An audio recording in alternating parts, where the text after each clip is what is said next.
उत्तर भारत के एक छोटे से गांव में अर्जुन नाम का एक युवक रहता था। अर्जुन बचपन से ही भगवान में विश्वास रखता था और वो भगवान का परम भक्त था। लेकिन समय के साथ उसकी जिंदगी बदल गई। उसके पिता बीमार रहने लगे और पिता की बीमारी में लगे हुए खर्च की वजह से घर पर कर्ज बढ़ गया।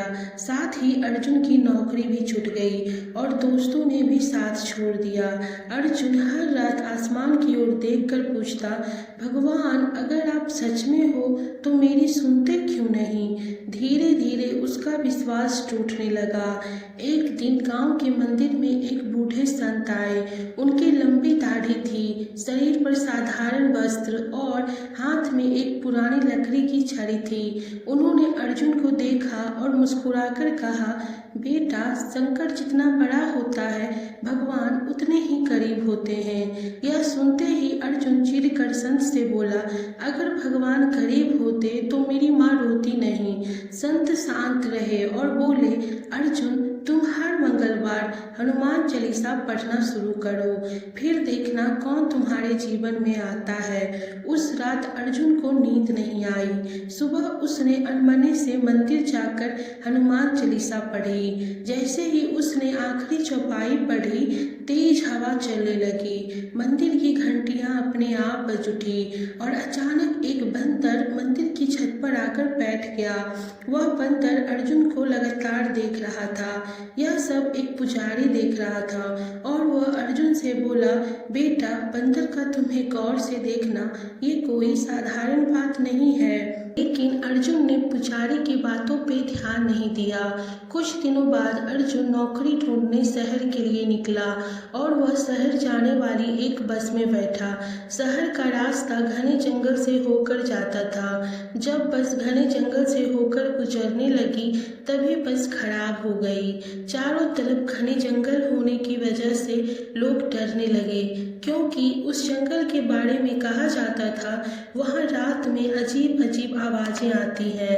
अचानक से अर्जुन को वही बूढ़ा साधु दिखाई दिया। साधु ने अर्जुन से कहा, डरो मत, मेरे साथ चलो। वह अर्जुन को जंगल के बीच एक छोटे पुराने मंदिर में ले गया। मंदिर में केवल दीपक जल रहा था।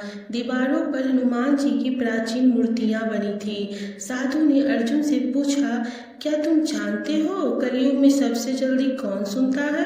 अर्जुन बोला, कौन। साधु मुस्कुराए और बोले, राम भक्त हनुमान। साधु ने एक प्राचीन कथा सुनाई। जब द्वापर युग समाप्त हुआ और कलयुग शुरू हुई तब देवताओं ने भगवान से पूछा, प्रभु कलयुग में इंसान बहुत दुख पाएगा, उसकी रक्षा कौन करेगा। तब श्री राम ने हनुमान जी की ओर देखा। हनुमान जी समझ गए और हाथ जोड़कर श्री राम से बोले, प्रभु जब तक आपका नाम पृथ्वी पर लिया जाएगा मैं कलयुग में रहकर भक्तों की रक्षा करूंगा। तब से कहा जाता है जहाँ सच्चे मन से राम नाम लिया जाता है वहाँ हनुमान जी किसी न किसी रूप में उपस्थित रहते हैं। यह कहकर साधु ने अर्जुन को रात मंदिर में रुकने की सलाह दी। अर्जुन मान गया। उस मंदिर में रात बिताते समय अर्जुन को अजीब अजीब आवाजें सुनाई देने लगी। कभी किसी के रोने की आवाज, कभी भारी कदमों की ध्वनि। अचानक मंदिर का दीपक बुझ गया। पूरा मंदिर अंधेरे में डूब गया। अर्जुन डर से कांपने लगा। तभी साधु की आवाज आई, हनुमान चालीसा पढ़ो। अर्जुन कांपती आवाज में हनुमान चालीसा पढ़ने लगा। भूत पिशाच निकट नहीं आवे, महावीर जब नाम सुनावे। अचानक मंदिर के अंदर तेज प्रकाश फैल गया और बाहर से भयानक चीख की आवाजें आने लगी। कुछ देर बाद सब शांत हो गया। दीपक फिर से जल उठा। अर्जुन बहुत थक चुका था और वह गहरी नींद में सो गया। सुबह जब अर्जुन उठा तो वह साधु वहाँ नहीं थे। अर्जुन साधु को इधर उधर अपनी नज़र से ढूंढने लगा। तभी उसकी नज़र अचानक से जमीन पर पड़ी। जमीन पर एक लाल रंग का छोटा गदा का चिन्ह बना हुआ था। मंदिर के पुजारी ने अर्जुन को देखकर कहा, तुम बहुत भाग्यशाली शक्तिशाली हो। यह चिन्ह केवल उन्हें मिलता है जिन पर बजरंगबली की विशेष कृपा होती है। अर्जुन ने पुजारी के पैर छुए और वो शहर की ओर निकल पड़ा। अर्जुन को शहर पहुंचते ही नौकरी मिल गई, लेकिन वहां उसका सामना भ्रष्ट लोगों से हुआ। एक दिन ऑफिस से लौटते समय कुछ गुंडों ने उसे घेर लिया। वे उसका पैसा छीनने लगे। अर्जुन डर गया। उसे अचानक साधु की बात याद आई कि संकट में हनुमान का नाम लेना, संकट कट जाएंगे। अर्जुन ने आंखें बंद की और जोर से बोला, जय बजरंगबली। अचानक वहां एक विशाल काला बंदर आ गया। उसकी आंखें अग्नि जैसी चमक रही थी। गुंडे डरकर भाग गए। जब अर्जुन ने दोबारा देखा, वहां कोई बंदर नहीं था। कुछ महीने बीत गए। अर्जुन की मां की हालत बहुत खराब हो गई। डॉक्टर ने कहा अब केवल चमत्कार ही इन्हें बचा सकता है। अर्जुन पूरी रात अस्पताल के बाहर बैठकर रोता रहा। उसने पहली बार दिल से प्रार्थना की, हनुमान जी मेरी मां को बचा लो। रात के लगभग 3 बजे उसे वही बूढ़ा साधु दिखाई दिया। उन्होंने अर्जुन के सिर पर हाथ रखा और कहा, भरोसा रखो। सुबह डॉक्टर हैरान थे। रिपोर्ट बिल्कुल सामान्य थी। मां की तबीयत अचानक ठीक होने लगी। अर्जुन उस साधु को ढूंढने मंदिर पहुंचा। पुजारी ने कहा यहाँ कोई साधु नहीं आया। अर्जुन बोला, लेकिन उन्होंने मेरी मदद की।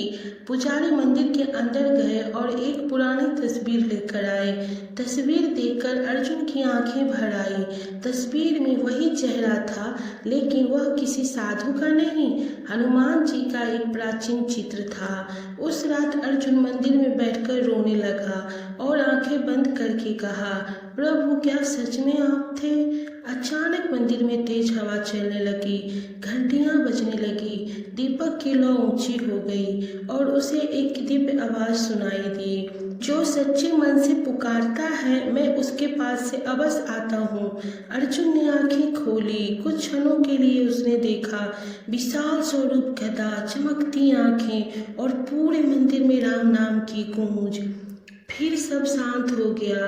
लेकिन उस दिन के बाद अर्जुन का जीवन बदल गया। उसके माता पिता ठीक हो गए और सारे कर्ज भी उसने तोड़ दिया। अब उसके मन में सुकून और चेहरे पर एक रौनक थी। अब वह हर दुखी इंसान से केवल एक बात कहता, कलयुग में अगर कोई सबसे जल्दी सुनता है तो वह राम भक्त हनुमान है। कहा जाता है जहाँ राम का नाम जप होता है वहाँ हनुमान जी अदृश्य रूप में अवश्य उपस्थित होते हैं।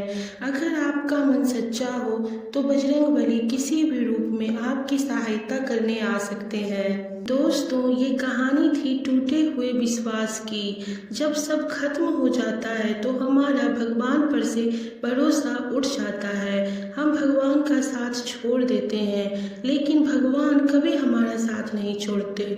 वो किसी न किसी रूप में हमारी मदद करते हैं, जैसे हनुमान जी ने साधु बनकर अर्जुन की मदद की।